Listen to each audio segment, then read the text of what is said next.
di sini. Assalamualaikum warahmatullahi wabarakatuh. Sebenarnya bagaimana sejarah terjadinya budaya Maulid Nabi? Ada yang bilang itu dimulai era Salahuddin, ada yang bilang dimulai dari Bani Fatimiyah. Apakah Bani Fatimiyah itu adalah Syiah? Sudah saya jelaskan panjang lebar nih. Tapi saya ingatkan kembali deh. Mudah-mudahan yang sudah sering dengar nggak apa-apa, kupingnya jangan panas ya. Ini mungkin sudah 70 kali saya ulangin sejarahnya nih. Jadi dinasti Fatimiyah, kerajaan Fatimiyah itu memang kerajaan Syiah Ismailiyah. Syiah Ismailiyah yang berdiri dulunya di Maroko, kemudian pindah ke Kairo, ke Mesir. Mereka berkuasa itu di zaman kerajaan Abbasiyah, munculnya mereka itu.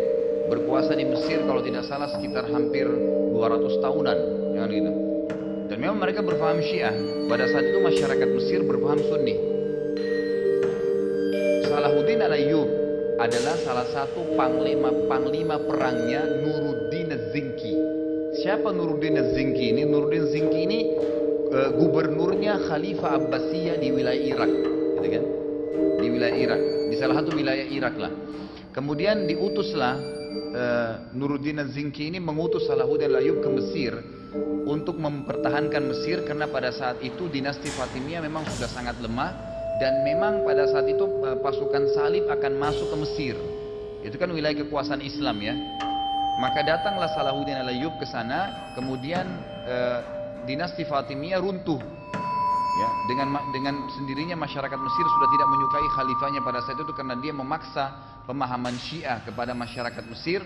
Kemudian memang pada saat itu pasukan salib akan masuk dan memang mereka tidak bisa lagi punya kekuatan untuk membendung pasukan salib. Maka orang-orang Sunni di Mesir menerima pasukan Salahuddin al-Ayyub, dan Salahuddin ternyata betul berhasil dengan kekuatan militernya melawan pasukan salibis dan dikalahkan oleh Salahuddin. Maka Salahuddin akhirnya dinobatkan oleh Nuruddin Az-Zinki untuk menjadi gubernur di Mesir, dan pada saat itu terhapuslah dinasti Fatimiyah. Salah satu tradisi Fatimiyah adalah membuat acara maulid, dan waktu itu mereka buat 6 macam maulid. Maulidnya Nabi SAW, Hasan, Husain, Fatimah, Ali, dan raja mereka. Dan sampai hari ini di Iran mereka masih buat itu. Sejarahnya itu. Dan awal kisahnya kenapa mereka buat maulid, karena mereka terpengaruh dengan wilayah Romawiyyah yang berada di belakang wilayah Alexandria di Mesir itu. Itu mereka terpengaruh di sana ya dengan orang-orang Romawi, negeri Syam lah sekarang ya, sebagian wilayah Syam itu mereka terpengaruh karena mereka punya hari lahirnya Isa. Maka orang-orang Syiah ini juga menarik untuk mengambil ya hari lahirnya Nabi Muhammad SAW. Lalu mereka buatlah supaya bukan cuma sekedar hari lahir, dibuat acara. Disusunlah zikir-zikir yang seperti kita tahu sekarang. Kemudian mereka melakukannya. Banyak orang-orang yang lakukan maulid tidak paham nih. Orang-orang Syiah melakukan maulid. Anda kalau tanya itu yang faham, pada saat di pertengahan mereka baca salawat dan mereka berdiri sambil meletakkan tangan di dada atau di bawah perutnya, gitu kan? Ini kebetulan saya tahu, dulu saya waktu sebelum belajar di Madinah sempat mendampingi salah satu keluarga saya, itu ketuanya waktu itu di Sulawesi Selatan kebetulan. Jadi waktu sebelum itu saya tahu betul apa yang mereka baca dan saya hafal waktu itu ya. Nah pada saat itu ternyata keyakinan mereka, kalau mereka berdiri mereka yakin ruhnya Nabi SAW sedang lewat. Dan ini berbahaya sekali.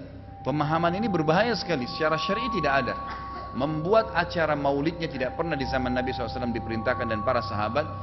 Zikir yang disusun juga itu tidak pernah Nabi SAW contohkan. Dan mereka menambah lagi dengan menganggap ruhnya Nabi sedang datang. Maulid Nabi berkembang karena ada perbuatan bid'ah yang Nabi tidak pernah contohkan, maka dihiasi sama syaitan. Dulu orang baca setahun sekali, sekarang dia apa? Baca setiap pindah rumah, setiap mau pergi haji, ada kematian, malam Jumat. Ini maulidnya Nabi berapa kali nih? Loh, hari lahirnya Nabi berapa kali nih ceritanya? Sampai berulang-ulang diadakan. Seperti sudah tidak ada zikir lain kecuali harus melakukan ibadah itu. Bahkan yang kita sayangkan, semoga Allah berikan hidayah, sebagian orang di Jakarta ini jadikan sebagai tempat ajang mengumpulkan duit, gitu kan? Acara maulid diadakan langsung kemudian sumbangan sekian orang masuk biaya dan seterusnya.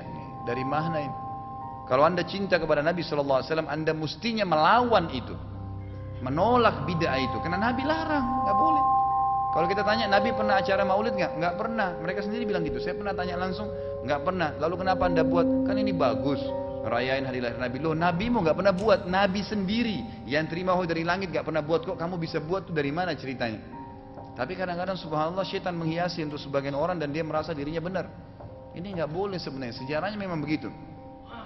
Jadi tidak pernah ada perintah dari Nabi SAW, tidak pernah contoh dari para sahabat, dan munculnya justru ya kurang lebih itu muncul di 400 tahun ya setelah Nabi SAW meninggal dunia. Allahu alam, ini atau 500 tahun setelah itu baru muncul acara Maulid ini, dan itu juga tidak pernah dicontohkan oleh para sahabat. Dan Salahuddin Al-Ayyub akhirnya mengubah. Beliau tanya pada masyarakat Mesir waktu itu, dalam buku-buku sejarah disebutkan, kenapa kalian buat Maulid ini? Mereka bilang untuk mengenang hari lahirnya Nabi atau mengenang sejarahnya Nabi. Maka Salahuddin mengubah tradisi itu di Mesir dan membuat sayembara penulisan sejarah Nabi.